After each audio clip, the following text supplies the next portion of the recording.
On a attrapé une voleuse au Nigeria, mon équipe et moi. Alors, comme je le disais, j'ai écrit à la vendeuse, je lui ai fait comprendre que j'ai vu son numéro sur Facebook et que je voudrais faire des achats. Et elle m'a envoyé ce qu'elle vendait. J'ai fait les choix et c'est là que j'ai remarqué quelque chose en fait.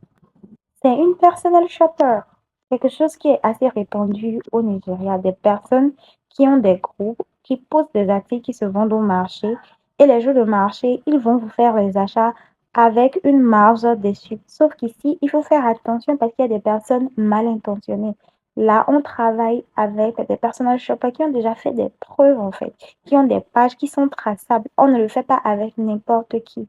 Et c'est tout cela qu'on enseigne dans notre formation sur l'import par rapport au Nigeria. Bref, j'ai discuté avec elle, j'ai fait mes sélections, mais je lui ai fait comprendre que moi, je ferai du pay on delivery, c'est-à-dire paiement à la livraison. Tout ça, on vous enseigne ça dans la formation. Parce que c'est ma première fois d'acheter avec elle. Lorsque elle s'est rendue au marché, le jour où elle faisait les achats, je lui ai dit de m'envoyer les photos live, en live des articles, vu qu'elle était au marché. Mais elle continuait de m'envoyer des photos d'Internet, en fait. Donc, je l'ai laissé faire les emplettes.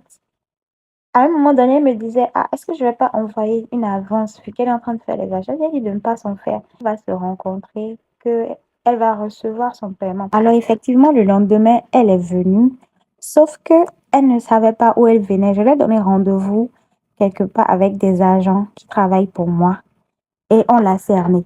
Vous allez pouvoir écouter dans la vidéo qui vient. C'est moi qui parlais au téléphone parce que je n'étais même pas à Lagos lorsque tout cela se passait.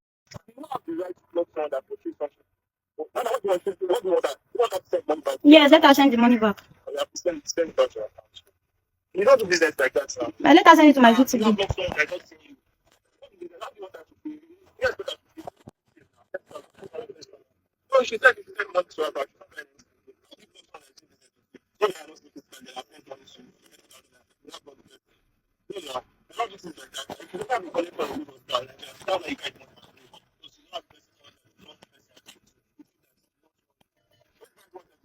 GTB. Résumé la vidéo, on lui demandait juste est-ce que ce qu'elle a fait c'est bien.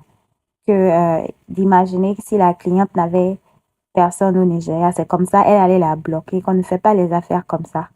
Et l'interlocuteur me demandait, moi, au téléphone, qu'est-ce que je voudrais qu'elle fasse. Et j'ai dit qu'il faut qu'elle renvoie les sous de la dame tout de suite sur mon téléphone. Ce qu'elle a fait. Après, j'ai discuté avec elle quand tout était fini. Je lui ai dit, bah, je veux bien croire en fait qu'elle n'est pas une arnaqueuse en tant que telle, puisqu'elle a pu amener ce que moi j'ai commandé sans même que je ne fasse un seul dépôt, y compris pour son déplacement. Elle a dit qu'elle n'avait que 2 des 6 pièces que la cliente avait commandées. Mais est-ce une raison pour la bloquer? Pourquoi m'avait-elle livré et qu'elle n'avait pas agi de la même façon avec moi? Qu'est-ce que vous en pensez? Après cela, on a retourné les fonds à la cliente et elle était contente. Avant de terminer, je voudrais dire quelque chose. Aller au Nigeria régulièrement, même chaque semaine, ne veut pas dire que vous maîtrisez le Nigeria. C'est pas la même chose. Fréquenter le Nigeria, maîtriser le Nigeria, c'est deux choses différentes. C'est deux choses différentes. À moi, je demeure votre Miss Marché 3.0, votre joker pour toutes les transactions entre le Nigeria et le Bénin.